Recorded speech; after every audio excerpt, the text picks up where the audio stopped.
Welcome back. You're watching the Independent Republic of Mike Graham in one of the longest-running news stories of all time. Julian Assange is back in the headlines after the first bit of progress since his extradition fears dating back to 2012. The Australian government has revealed that after all this time and so much effort wasted, the US federal government is considering dropping criminal charges against the WikiLeaks founder and that Mr Assange may be able to leave Belmarsh prison and return home to his native Australia even. With me right now, the panel. They're back.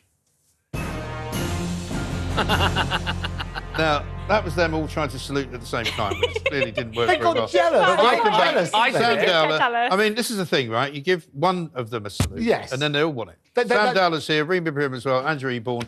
Welcome back. I mean, wouldn't it be pathetic? It would be sort of typical ending of this Julian Assange farce. Yes. For it all just to be now forgotten, to sort of fall limply over the edge of a cliff, and you go, oh well, off you go back. They've dropped a charge in Sweden.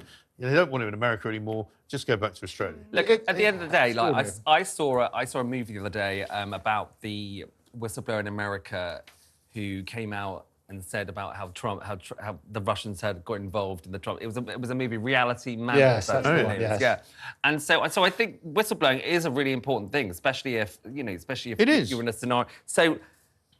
Hasn't he been punished enough, is what I think. Because Well, his life has pretty much been ruined. I think you've got, as always, got to put it in perspective. It's 2010 Yes. is Yeah, what happened. exactly. Well, all the way back to that. It's like he's been in prison since then. And he's been in parts of embassies and so on and so. It's been a horrible time, and people are coming out about sort of and that sort of stuff. But enough already. You need to turn around. But also, there's got to be a balance because we need to depend on whistleblowers when terrible things happen. And he exposed corruption. Let's be honest about this. With regard to the way in which the WikiLeaks scandal occurred, he exposed corruption, and we shouldn't be punishing people that expose the truth. I suppose not, but I mean, the argument from the American government side was that he did put quite a few people's lives in danger at the time. And I mean, what he didn't do particularly, I would say, discriminately. You know, he just dumped a whole bunch of thousands and thousands of documents. And actually, in some ways, maybe that was good because very few people could be bothered to go through them all. Yeah. You know, but there were people whose lives were certainly put in danger and possibly were even killed. You have to put that into balance. They'd have to make that case. But you also have to imagine the mindset of someone who was there. You're in a scenario, you're in a massive conglomerate where you're so terrified, you think that something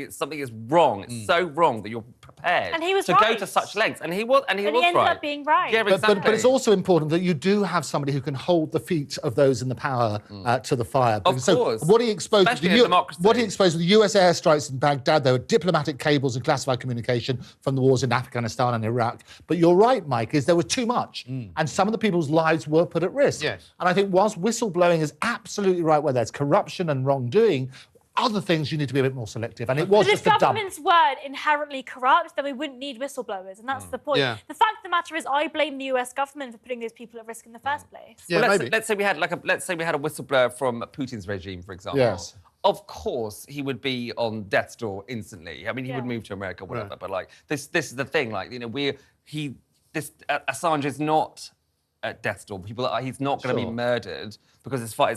If he was murdered now, it would be ridiculous. Yeah. You know what I mean? So, but if it was, but because we are in a Western democracy, but also so therefore it was the putting it right in- thing to do, but Yeah. also a crime. And also, let's not forget, an awful lot of the delay in his kind of processing was partly down to him. Yes. He went Yeah. and sought sort of the solace of the Ecuadorian Embassy. Pamela Anderson. And Pamela Anderson. And The strangest twist of all, really. That's a win. That's a strange That's a win for I any used to straight say man, to- surely. I used to say to the producers here, I said, look, the only reason I would ever do the Julian Assange stories if you get me Pamela Anderson. Oh, there you go.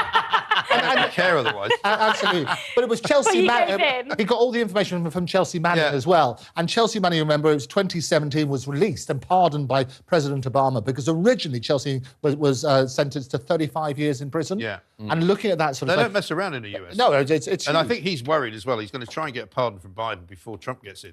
Because Yes. Trump will Because have Trump it will- over there. yeah. No, but Trump already said, "Oh, I am WikiLeaks." He said that in one of his speeches. Says a lot of Obviously things. because he doesn't know what he's talking about. Truth Social. But Truth Social will carry the he was story. like, "Oh, I am WikiLeaks." That's why he said he was, "I am Mr. Brexit" as well. And Trump, he just- Trump is also quite possibly one of the most corrupt politicians. Yeah, exactly. Trump is a So, lovely man. possibly- He speaks so highly Quite- of you. quite Who do you look possibly. like? Quite possibly. He looks very good. I know what he's doing now. And that's an outrage for you to say that. And she's absolutely correct. He is, of course, one of the most corrupt politicians in the whole. Well, you say that, but but you know, he hasn't been found guilty of anything corrupt. So you know, 91 indictments, however. And then, you know what an indictment is, don't you? Yeah. Yeah, it's not actually a conviction. Yeah. So no. And you have to absolutely let's say see what that for happens. legal reasons and other bits. Well, let's see what happens.